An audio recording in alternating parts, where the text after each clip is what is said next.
Assalamualaikum warahmatullahi wabarakatuh. Apa kabar semuanya? Semoga hari ini menjadi hari yang menyenangkan untuk kita semua. Baik, hari ini kita akan review untuk materi yang sudah disampaikan sebelumnya, yaitu untuk materi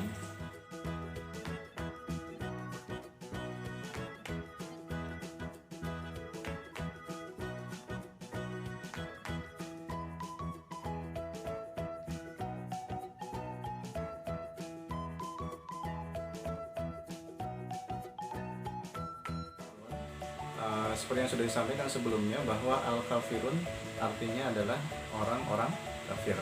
Ya, surat al-kafirun diturunkan di mana? Ya, jadi surat al-kafirun diturunkan di Mekah. Ya, jadi surat yang diturunkan di Mekah disebut dengan surat apa? Ya, betul. Jadi surat Makiyah. Dan surat al-kafirun surat yang ke-109 ya. Qul ya ayyuhal kafirun. Katakanlah wahai Muhammad, wahai orang-orang kafir, la a'budu ma ta'budun, aku tidak akan menyembah apa yang kamu sembah, wala antum 'abiduna ma a'bud, dan kamu bukan penyembah apa yang kamu sembah, wala ana 'abidum ma 'abadtum, dan kamu tidak pernah pula menjadi penyembah apa yang aku sembah. Lakum dinukum waliyadin, untukmu agamamu dan untukku agamaku. Nah, itu adalah surat Al-Kafirun dan terjemahannya. Jadi surat Al-Kafirun itu tadi apa? Artinya adalah orang-orang kafir. Nah, di dalam surat Al-Kafirun ini menjelaskan tentang bagaimana kita caranya bertoleransi, ya, toleransi di dalam Islam. Jadi Islam memperbolehkan, bahkan mengharuskan kita untuk toleransi, ya. Namun di dalam Islam tentu diatur bagaimana caranya kita bertoleransi. Jadi yang dibolehkan di dalam Islam untuk toleransi adalah dalam hal sosial saja, ya. Nah, adapun di dalam hal ibadah atau dalam hal akidah kita tidak boleh toleransi. Contoh sosialnya apa? Contoh dalam hal sosial, contoh misalkan kita memiliki tetangga, ya, yang kebetulan tetangga itu berbeda agama dengan kita. Contoh misalkan dia orang Kristen, ya, atau dia orang Hindu atau orang Buddha. Maka sebagai orang yang memiliki budi pekerti, maka kita harus bertoleransi, ya. Kita hormati dia, kita jaga, ya, kita hormati, kita jaga, kita lindungi, kita hormati, dan lain sebagainya. Nah, tapi dalam hal ibadah kita tidak boleh, ya. Dalam hal ibadah kita harus lakum dinukum waliyadin, untukmu agamamu dan untukku agamaku, ya. Misalkan kita diajak ke gereja terus kita ikut ibadah sama mereka, itu tidak boleh seperti itu, ya. Tapi dalam hal sosial kita harus menghormati, menghargai.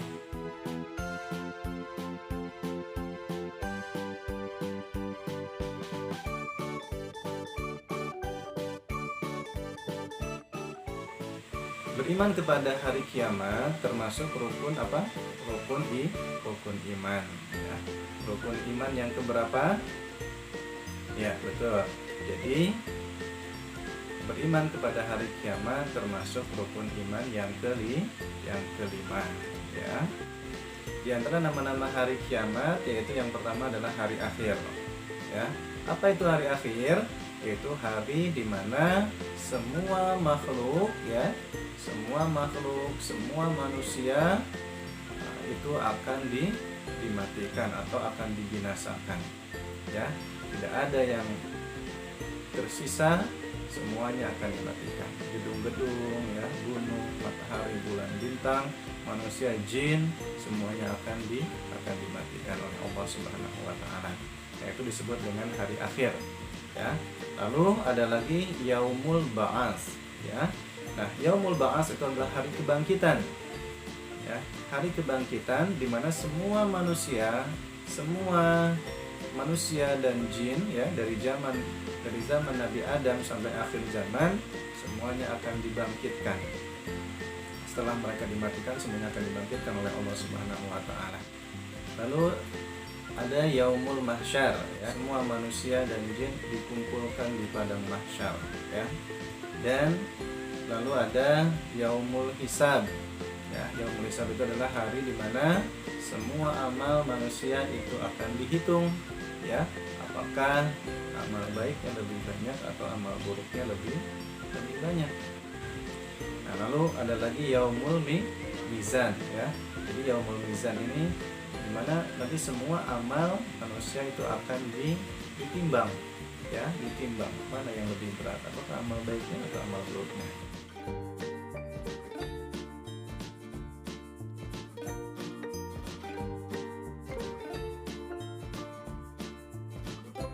Nah, Asmaul Husna ada 99, ya. Nah, namun untuk di kelas 6 ini yang kita pelajari adalah hanya 4 saja, yaitu Al-Muqaddim, ya. Apa itu Al-Muqaddim?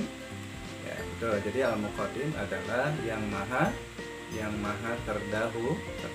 Kedua adalah Al-Muqtadir. Apa itu Al-Muqtadir? Nah, jadi Al-Muqtadir adalah Allah yang maha kuasa, ya. Jadi Allah yang maha kuasa atau Allah yang maha menentukan. Kita sadar bahwa kita sebagai manusia adalah manusia yang lemah, ya.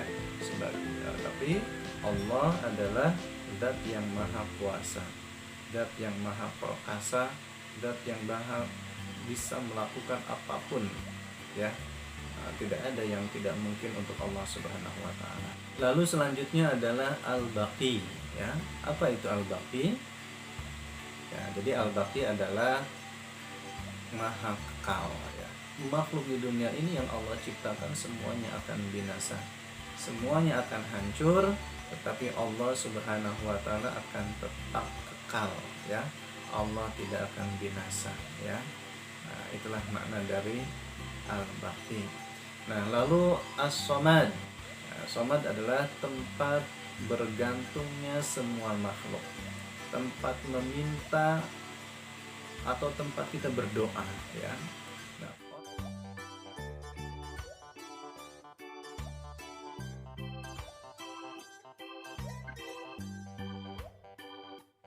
ya, kenapa kita harus patuh kepada orang tua? Salah satunya karena Allah lah yang menyuruh kita untuk berbakti kepada orang tua dan guru, ya. Allah Subhanahu wa taala memerintahkan kita untuk senantiasa berbakti kepada kedua orang tua kita. Nah, di antara contoh kita berbakti kepada orang tua yaitu salah satunya kita harus menghormati, ya.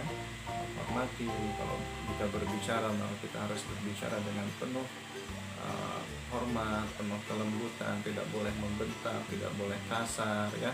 Jika disuruh, diperintah, maka kita harus ikuti perintahnya, ya. Tidak kita dinasehati, maka kita harus mendengarkan dan melaksanakan nasihatnya. Nah, begitu juga kepada guru, ya. Kepada guru juga kita harus hormat, ya, karena guru adalah pengganti dari orang tua, ya.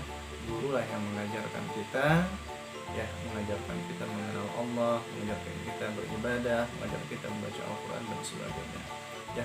Seorang ulama besar tidak akan menjadi seorang ulama jika tidak ada guru. Seorang presiden tidak akan menjadi presiden tanpa ada seorang guru.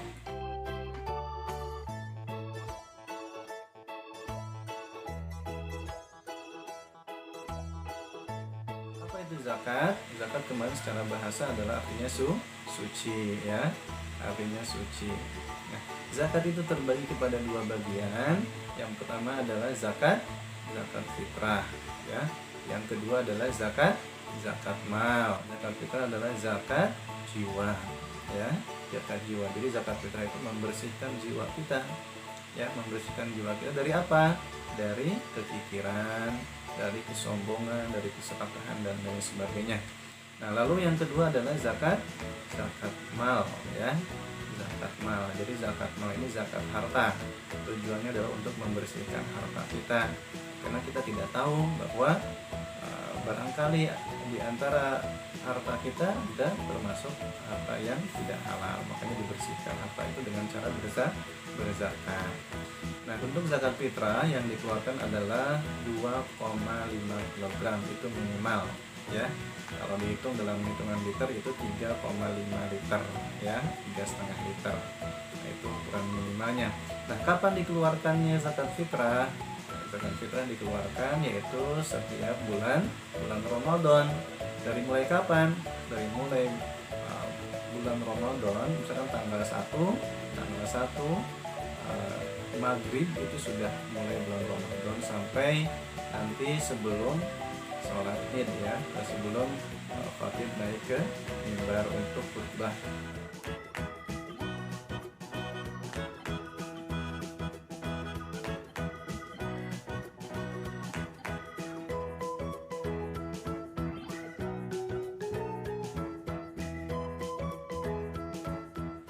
Perbedaan infak dengan sedekah adalah kalau infak itu hanya berupa materi saja ya, hanya berupa materi saja, sedangkan sedekah itu bisa materi dan bisa non materi.